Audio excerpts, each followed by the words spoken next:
monitoring and responding to social changes and meeting social needs. Governance is really systems of checks and balances, which we see play out at the federal, state, and local level. But why is this a big deal today? Well, for one thing, the expectations about what government should do from the private sector have accelerated rapidly in the last couple of years. There's recognition of things that are changing faster than the government is keeping pace. And investors are looking to the SEC and to Wall Street for more in the way of ESG disclosures and performance, and they're looking for government to make that happen. So, hey Doug, this is Tina. I'm sorry to interrupt, but I just wanted to let you know your screen is not on the presentation side that's being shared. It's the other side that shows your next slide panel. But we do love the green color. It's beautiful. So if I can't figure it out, then I can just keep my screen on one slide behind. Right, you're seeing now executive orders? Yes, sir. Okay, well then I'll just talk to that slide. Right now, the big slide is the government. It's big, it's important. And then we see the next slide, executive orders, on the same screen as well. Okay.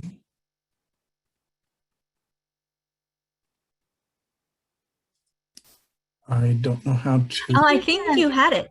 Yeah, you had it. Flipped. When you go to display settings up on the left corner, yeah, swap it so the top one, see if it happens. There you go. Perfect. Very good. Right. Thank you, Doug. Okay. So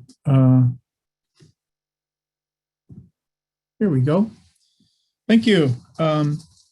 This began a number of years ago from the executive branch and executive orders. It began with Executive Order 13514. ESG, or sustainability as we used to call it, began, as it often does, in looking for areas to improve efficiencies and to save money. It concentrated on buildings, much as we've seen in the private sector on green buildings, because operating a building costs money. We see as early as 2015 that the executive orders recognized the importance of climate change, and we're building in goals to go to net zero energy by 2030. And there are a lot of federal government buildings.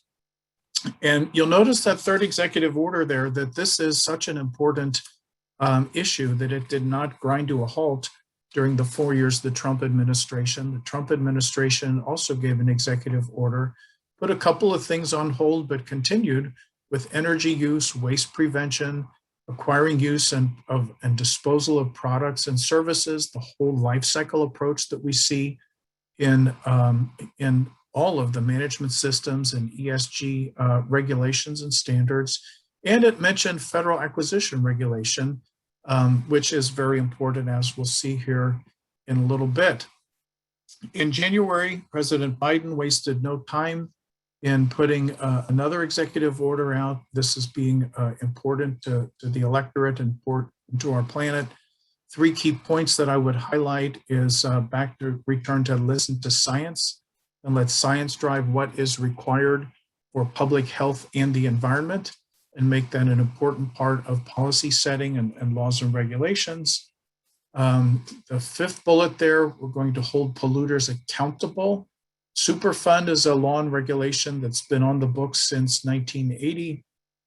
It's been used effectively for cleaning up abandoned hazardous waste sites and toxic dumps. Well, if you're polluting, then you're going to pay for it. So we're going to see more about accountability of those who cause pollution. And down towards the bottom there, prioritizing environmental justice. That's a good place where environmental and social really overlap.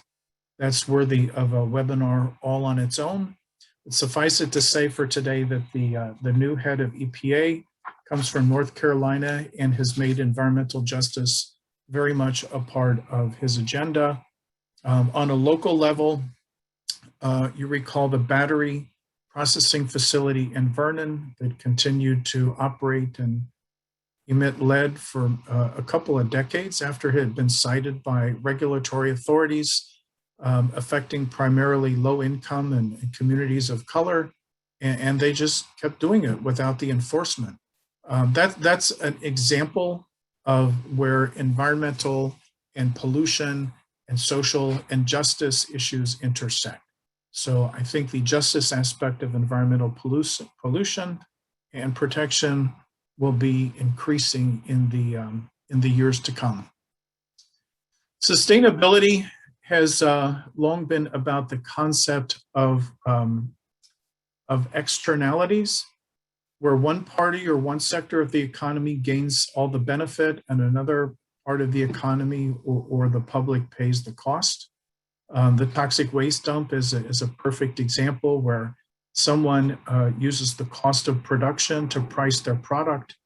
In coal mining, for example, how much does it take to get coal out of the ground? That's what you pay. So who pays for the contaminated groundwater, for dams that burst and wipe out communities? You know, that is borne by the public. Well, sustainability is about taking the actual costs and the true costs back and embedding it into where it belongs. Social cost of carbon reflects that concept where emitting carbon or greenhouse gas emissions poses costs to people who are not paying those costs. So if you apply a cost to the burning greenhouse gas, burning fuels and emitting greenhouse gas emissions, that tends to take the cost and put it back to where it's actually incurred and not where the damage is incurred. So Executive Order 13990 starts to move in this direction on building out a social cost of carbon. And we've seen there has been already an interim study to come up with a social cost of carbon for $51 a ton. Methane is another greenhouse gas. The cost there is $1,500 a ton. And nitrous oxide is a very powerful greenhouse gas, and the social cost of that is $18,000 per ton. So if you look ahead at policies and there were a cost applied to burning fossil fuels at $51 a ton, then the people who are burning the fossil fuels would pay the cost that's more commensurate from what it actually costs society as a whole. The interagency work group is busy putting together recommendations for budgeting and procurement, and that report will be due here at the end of the summer on September the 1st. So the federal government is very busy getting the baseline of science and economics and social information for what we may be seeing in the years to come. So there are a lot of things that government can do. So let's take a polling question here, shall we, to see what does our audience think that the government should do as the most important thing for ESG.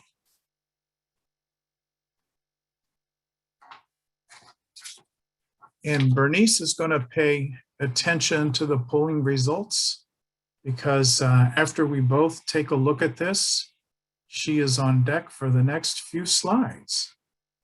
So looks like it's a horse race here for number 2, but I do like the fact that every response is getting at least a little bit of love.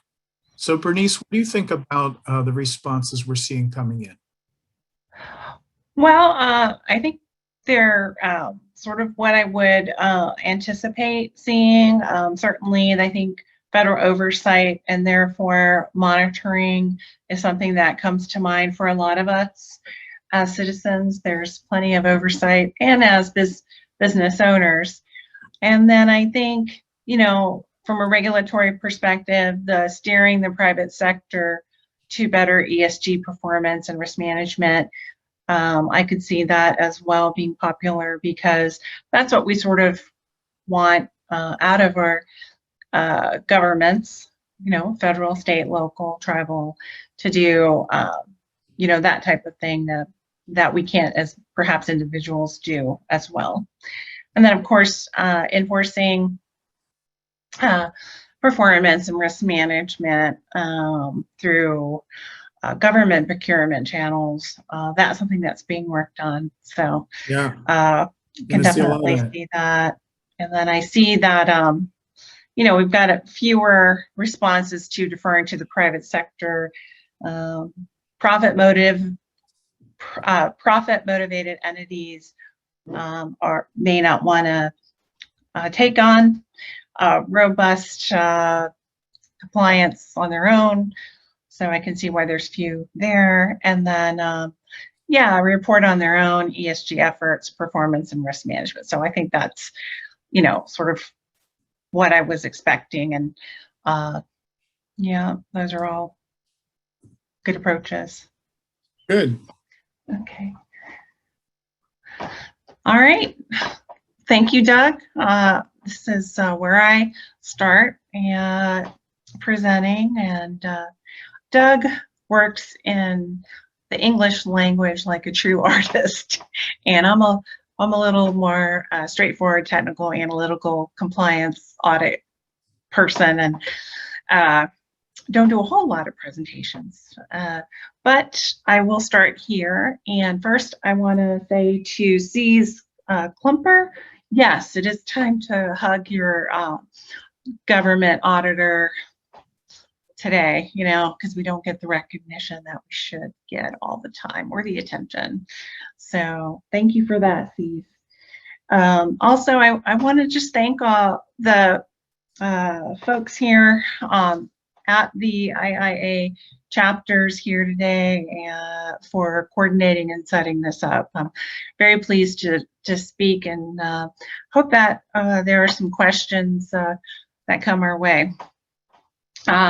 So as you can see, there's a boat and helicopter in this picture. So I sure hope they're not running on gas, but perhaps diesel might be more readily available. But I digress. I did hear yesterday that the state of Florida, the governor there declared a state of emergency around gasoline, fossil fuel. So that's my segue into some of these more climate change slides. So this is excerpt from this slide. Includes an excerpt from the National Defense Reauthorization Act. And there is a lot of interest in shore facilities for federal government activities. Of course, the private sector is equally concerned, I'm sure, for their operations on the coasts of our nation. Certainly the National Defense Reauthorization Act has indicated that they would like to see some studies.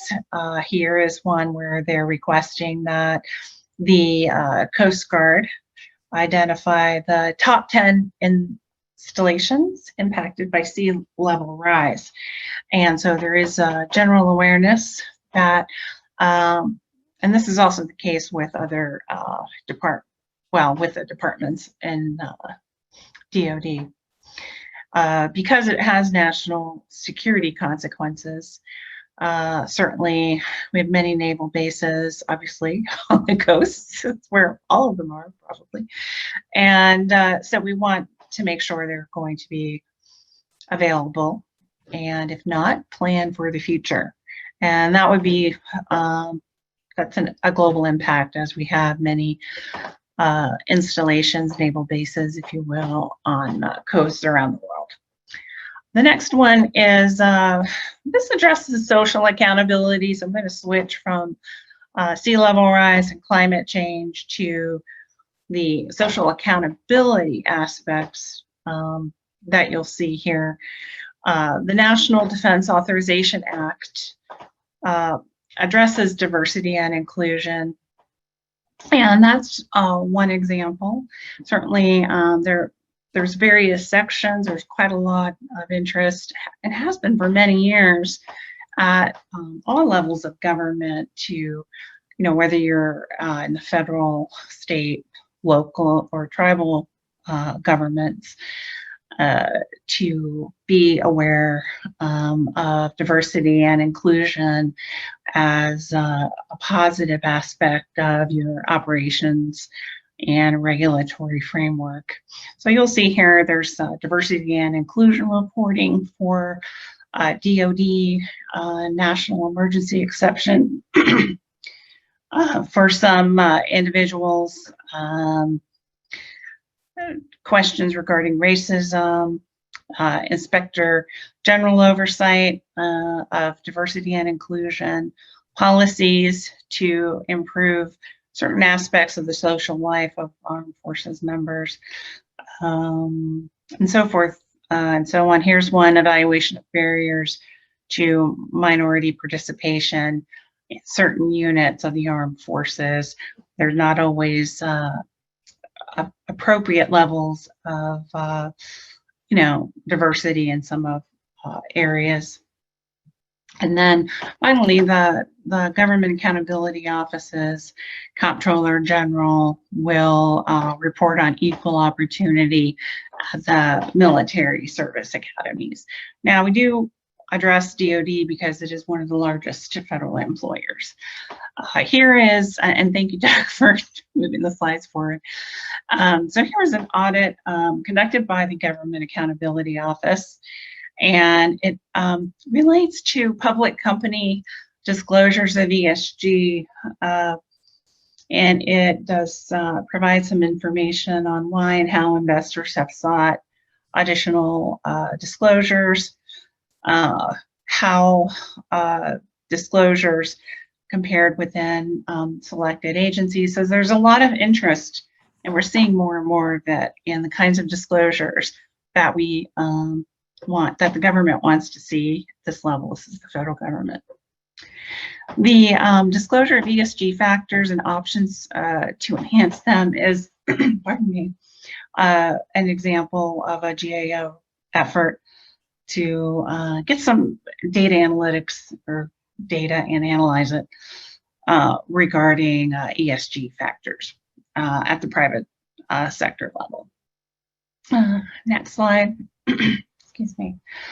GAO also did an audit in 2020 that looks at policy options to enhance ESG factors, such as regulatory actions, and they also looked at private sector approaches and industry developed frameworks and stock exchange listing requirements. So there's a lot of interest in this, and it's just increasing over and over for there to be disclosures on environmental, social accountability, and governance. Next slide.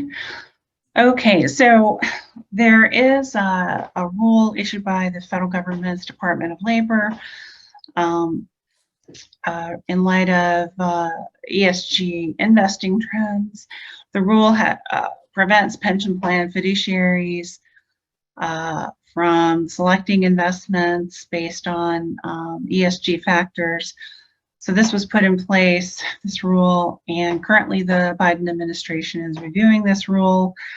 I think that this will be something to watch, because the more information we can see about investing and disclosures around ESG will only benefit those concerned with climate change and social accountability and governance. Next slide. There have been a lot of studies. So if you're going to perform an audit in this area, I would suggest taking a look at some of these documents. These are, especially if you're going to work in a governmental review of ESG. So you're seeing now a lot of states issuing disclosures around carbon footprint emissions, that type of thing, and also diversity and inclusion goals and that type of thing. So it is important to get your criteria established and be able to make appropriate recommendations. So the more studies that you have an opportunity to review, the better. And here's some here. I won't really go over these, but just be mindful that there's a lot out there if you're not familiar with the area and you want to start addressing auditing these disclosures and programs. Oh, and just in the federal sector, this has been something of interest to NASA. This is their picture of their 2014 climate risk management plan. So they want to be aware of what the impacts are going to be, and they continue to update this plan. But basically, a lot of their assets are, so 66% are within 16 feet of mean sea level and located along America's coast where sea level rise is expected. And I learned recently that one of the reasons they have launching facilities in Florida is that it somehow facilitates the, because it's near the equator, it facilitates and lessens the amount of energy that it takes to launch. So I think that's kind of interesting. But anyway, yeah, it's an interest to them. It's also sort of a security measure too, like you can land in the ocean, I guess. But anyway, next slide, please. Is this yours? Yes, mine. And I think okay. Coast Guard report that you mentioned, Bernice, I think is going to be interesting in a lot of ways once that comes out. And it's another example of how all this stuff really starts to collide and mix together. If you imagine the communities that are near the 10 Coast Guard stations that are most likely to be underwater in 20 years. We've seen over the last decades how disruptive it can be for military base closures. So if some of those Coast Guard stations start to say, well, we're out of here because we'll be underwater here, it's going to have a profound effect on those communities and the businesses in those communities and the chains with hotels in the communities and colleges are there. It's going to really send a signal to the local governments on the future of that economy and what they'll have to do to adapt. So I think there'll be ripple effects of a lot of these studies in ways that are yet to be seen. Money makes the world go round, and money is certainly driving much of what is happening in the ESG front. And the way investors are clamoring for more active disclosures and more accurate disclosures has really caught the attention of the SEC in a big way. Just in the last couple of months, they've done a number of things, made a number of announcements. They have announced their examination priorities. They are very interested in looking at the disclosures in the Form SK and pursuant to Rule SK in the Form 10K under management discussion analysis. They have an enforcement task force in place on climate and ESG related issues. They're very concerned with companies putting fluff in the reports that cannot be backed up. Greenwash has caught the attention of the SEC. If those disclosures are not complete or not accurate, then you're not fulfilling the requirements of securities laws now, because companies are supposed to do disclosures of material risks. And when it comes to how you do that, SASB was really in the forefront, and now the TCFD, Task Force on Climate Change Related Financial Disclosures, have come up with taxonomies and methods and qualitative and quantitative disclosures. And those are really being looked to the world over for guidance on how to do those disclosures. There's also the Division of Examination. Many of the investment houses have come up with their ESG offerings. There's our green fund for what have you. That's very appealing to a lot of folks, and especially the millennials and the folks up and coming who would like to be more of an impact investing than looking strictly at money. They want financial returns and they want to make an impact on environmental and social issues. Well, how have you packaged the investments in those funds? And is that in itself more greenwashing, so that you want to be a presence in that market, but you have not done the work, Vanguard or Fidelity or whomever, to do the right screening to make sure that it is an ESG fund? So they will be examining some of that and going after in the enforcement for investment houses that are making disclosures and marketing products that do not live up to the standard. The last bullet I unpack a bit more on the next slide. There's a comment period open right now from SEC, where SEC, of course, as all government does, seeks to reach out to the public for comments on how they should approach these things. There is a comment period open now that goes through June the 13th. There are a lot of comments already posted on the SEC website. And I think whether you're public sector or private sector, or you just have money to invest, that you're interested in where your money goes, I think going to this website and looking at what the questions are provide a clue as to where SEC is likely to go. And whether SEC comes through with regulations or rules on all of these or not, I think the list of questions that SEC has put together for this is very telling, because those are the questions SEC is getting. So if SEC does not respond with rules, my prediction is that the private sector or NGOs or investment houses will do something to respond. There are some questions here. What are advantages and disadvantages of rules that incorporate existing frameworks? That can be a slippery slope where public sector requires something developed by NGOs or private sector. SASB in particular started drafting behind existing law and regulations, so that's probably a very easy connection. SASB has announced a merger with the International Integrated Reporting Foundation, and they're working closely with the IFRS on coming up with global accounting rules around the topic of ESG. So SASB, founded by Michael Bloomberg and with a number of former SEC chairs on their board. Is it required? I hear that a lot, but well, it's not required, but they've done the homework to help private sector companies fulfill what is required. It's really the roadmap on how to comply with existing laws and regulations.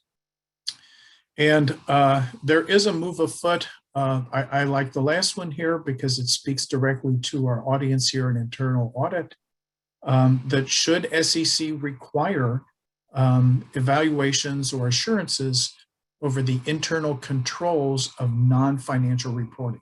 This was music to my ears because I've, as Janice mentioned at the top of this, I've been an advocate for internal audit in both official and unofficial ways for a long time.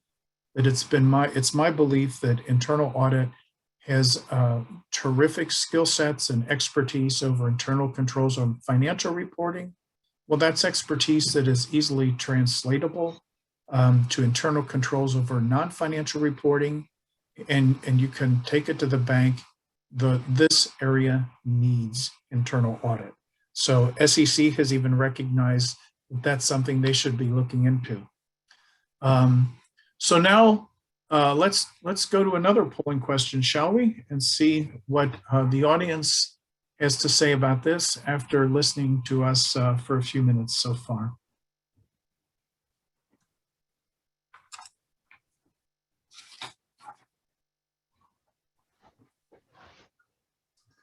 So Bernice, let's chat about these results as they come in before you take it away here on the next slide.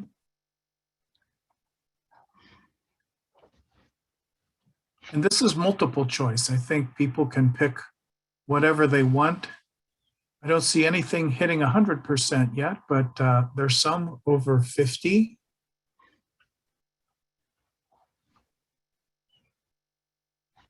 Everything's getting a respectable showing.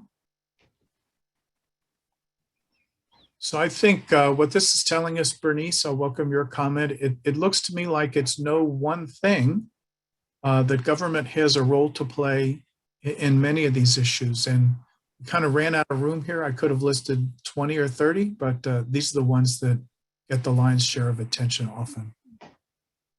I would agree. It does look like there's quite a bit of interest in ESG being addressed more fully by government actions, be it at the federal, state, local, or tribal level. And then also, as part of that, social and racial equity, and so forth. So I think developing this skill set in the audit profession, whereby, we're familiar with how environmental carbon footprints are calculated and audited, what the recommended criteria is for social accountability, using some of our same, sort of performance auditing skills to see, are these programs effective and working, and also any disclosures that are made in terms of performance measures and such thing for the non-financial reporting, that those are valid and accurate, as well as just exercising good governance over all of these matters and then some. I'm glad you mentioned that, Bernice. I'm a big fan of the performance audit standards in Yellow Book. I think they don't get nearly enough love. And I'm also a fan of internal audit doing advisory engagements. So we're in a field here where what is the standard? What is the criteria? Well, if you blink, it's moved. So if it's hard to share all of, come up with ironclad criteria, then internal audit has a lot to offer in the advisory capacity as well. So thanks for bringing that up. All right, thank you, Doug. Doug's a hard act to follow. He mentioned very early on in the presentation about federal acquisition regulations. The federal acquisition regulations are promulgated by the federal government and impact private sector contractors, where those contractors are going to have to meet certain requirements. And so if you're an internal auditor at a company that does business with the federal government, then this is something to get on the radar of your CEO, chief operating officer, et cetera, and chief procurement officer, if you have one of those, because they're going to need to pay attention to this if they want to do business with the federal government. And that's a big money maker for many, many companies. So whether you're providing any kind of service, software, product, technology, you can see here, it's very hard to read, but if you Google federal acquisition regulation, and then in this case, clean air and water, there's going to be a certification required. And you could be barred if you can't, if you say you're complying with and aren't actually complying with a federal acquisition regulation, you can be barred from doing business with the federal government for many years. And so it is important that this is a key compliance audit, if you will, or part of your procurement audit if your company does business with the federal government. And I haven't researched it, but sometimes states or governments can be ahead of the federal government. They tend to be a little more innovative. So I would imagine that it would be worthwhile seeing what businesses, companies, contractors for state and local governments are required to report for when a procurement is underway at that level. Next. Well, there's one more executive order that's in the mix that I think will have an outsized impact on the private sector. That is 14017 on America's supply chains. This is looking at ESG from both an environmental and a social and a security perspective. This is about 7 pages. It's an easy read, and it is outsized, I predict, in its impact. It requires all of the departments listed here to do supply chain review and assessments. Supply chain is a many-tiered thing. I've heard supply chain not referred to as a supply chain, but a supply web, because many of the second and third tier suppliers supply many of the second and first tier suppliers. In this executive act is mentioned a number of products, semiconductor manufacturing, for example. Right now, many of within the last months, many of the automakers have had to shut down because of a chip shortage. A colleague of mine is redoing a home, and there's many things in the supply chain a problem. One is the fact that they can't get appliances for the kitchen they're on a 4-month back order, because even the electric eye to get your water out of the front of the refrigerator has a chip in it. Well, those chips are not available. So without that one part, you can't manufacture a refrigerator.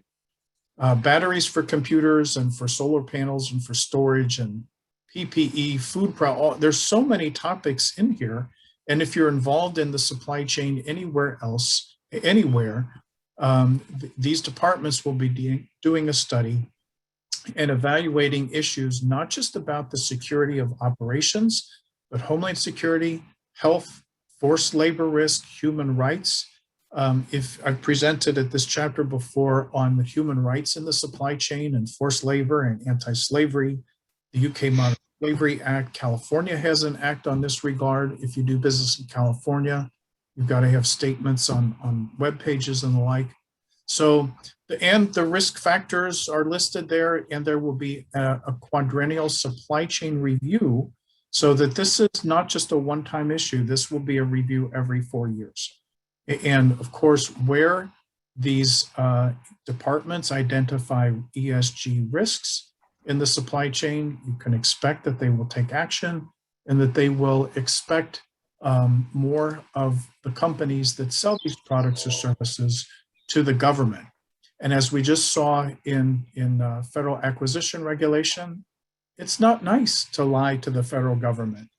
When IIA has joint meetings with the ACFE, federal acquisition regulation comes up again and again and again. It's a great place for the government to start to look into fraud. They often find it.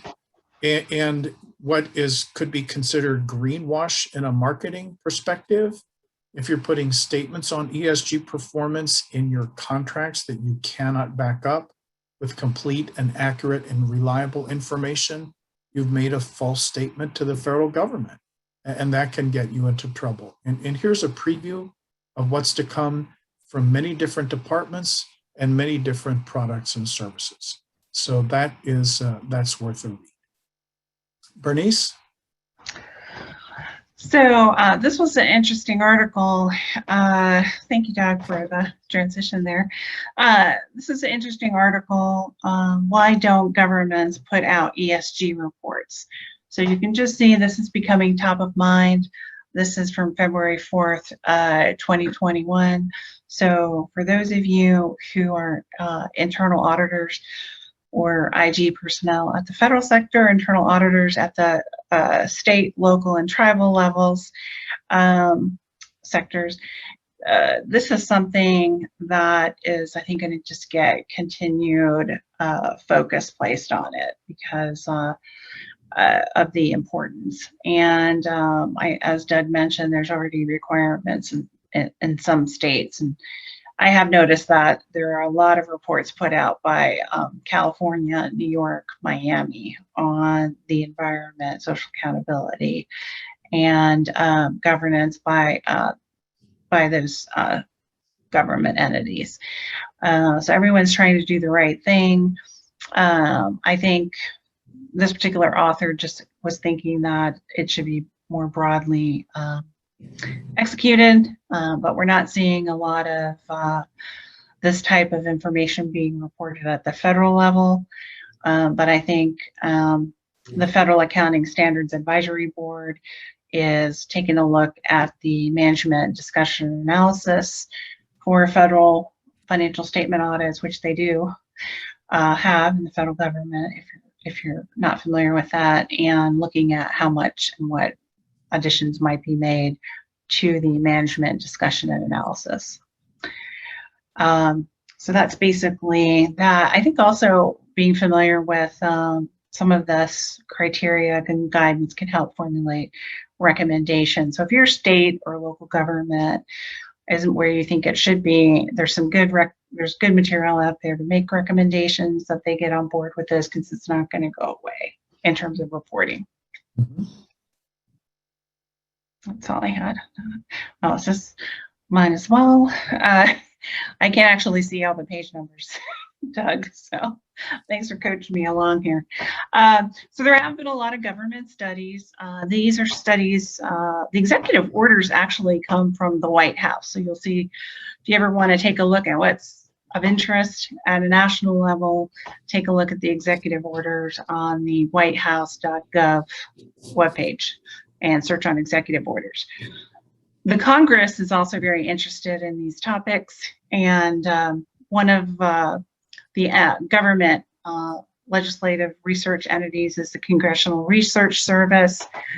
This is a free, non-copyrighted group of folks who produce lots and lots of stellar, very accurate, non-biased reports. So I would definitely put in your saved to your favorites, the Congressional Research Service.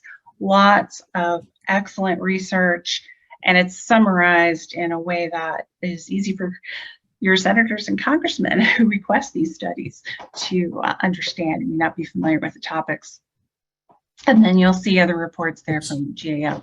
Here's a polling question. Here's our last polling question. We're in the home stretch before we each give a couple of closing tips. So with all this in mind, where does internal audit need help?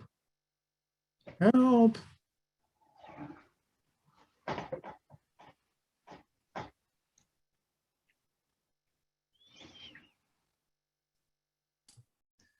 I think we have two people who have answered none were good. I think, Bernice, those will be our co-presenters on the next time we get. Yes, identify yourselves. Yes. Free for best practices.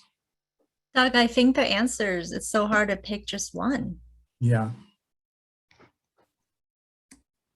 Okay. So we have a good cross-section here. What are the ESG risks and opportunities is the winner? I think that's a fair one. Frankly, it's where I need the help too. As much as that time as I spend onto it, there's so much going on and so fast, and everything is connected really. It's hard to see where it is.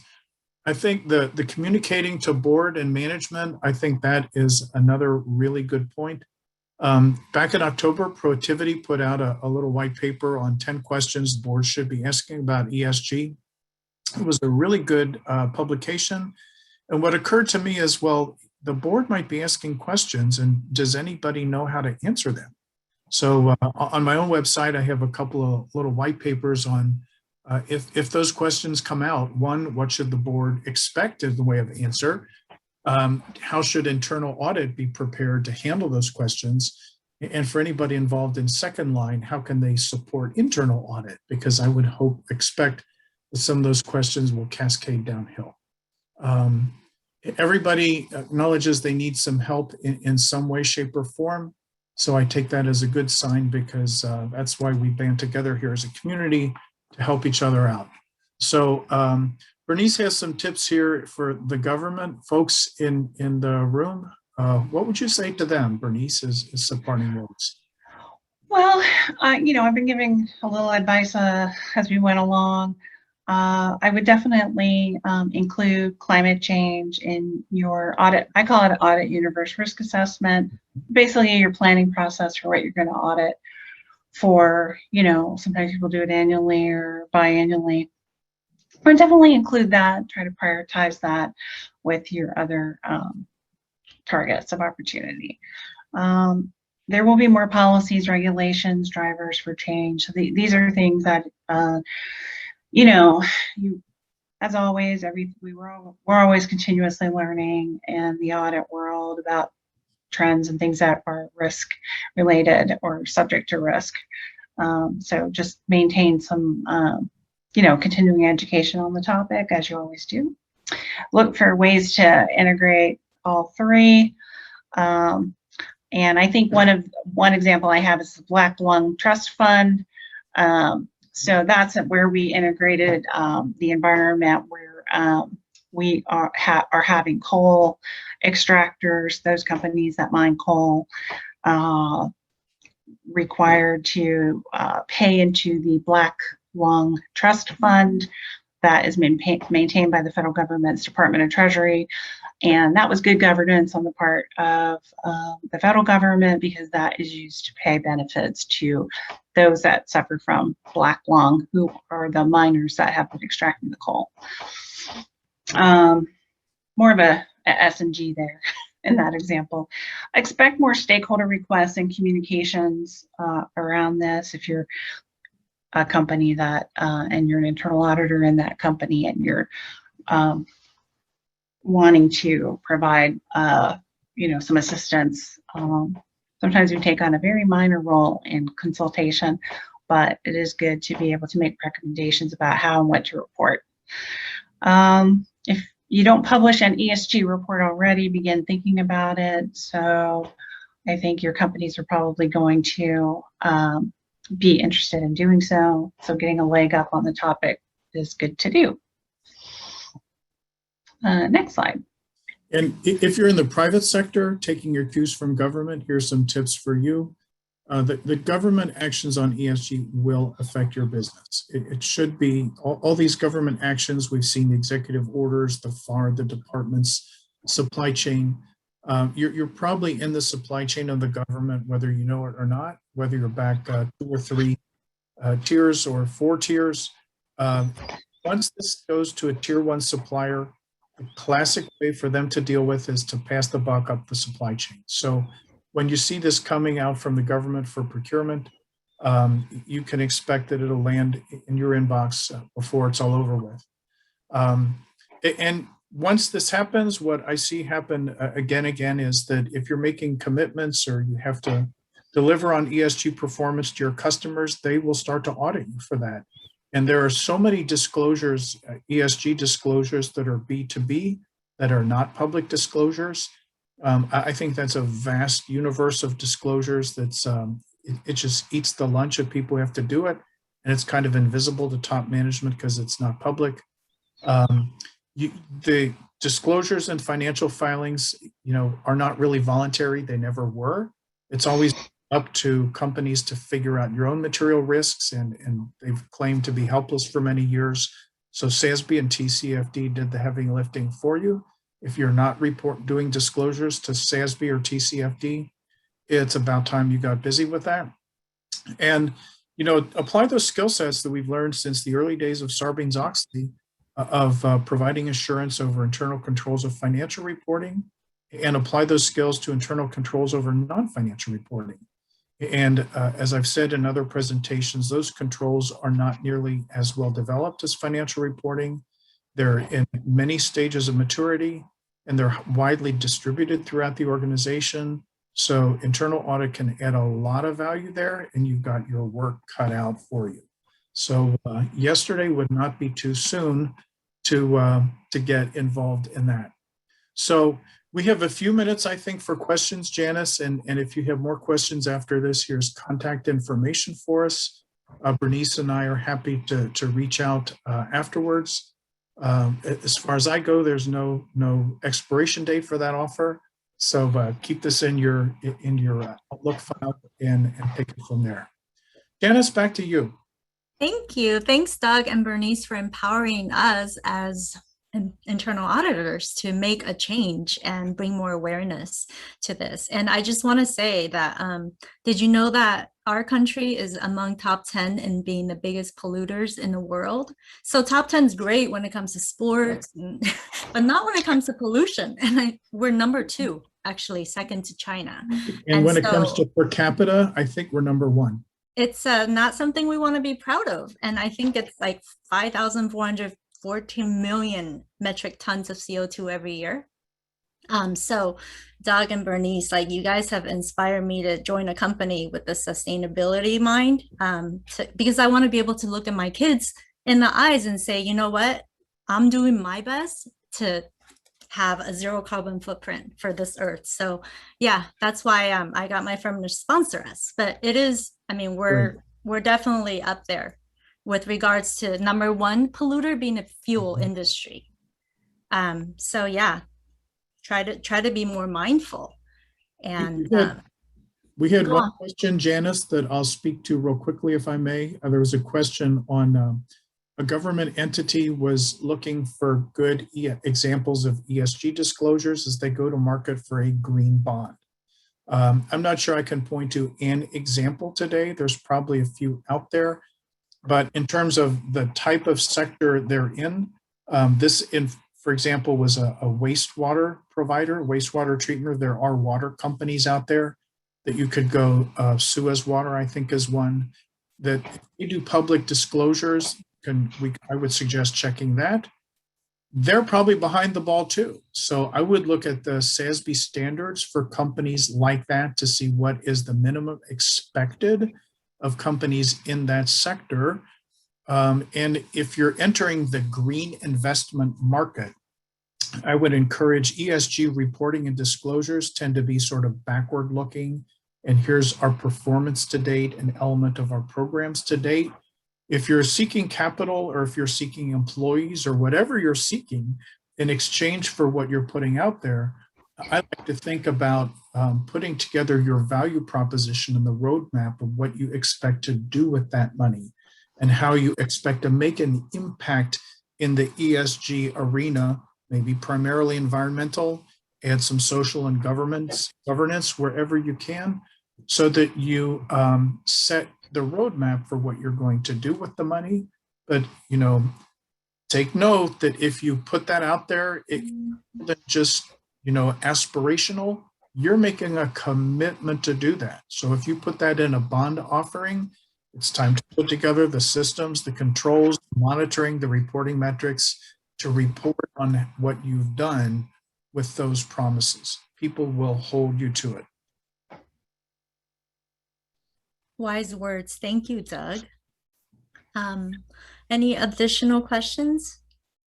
I think everyone's just thinking about this issue because it's so deep.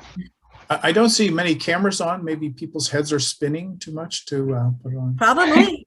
I'll bet you. Yeah, I just wanted to mention that I did an article for the IIA. I believe it's a knowledge brief. It's called Auditing Greenhouse Gases and the Carbon Footprint.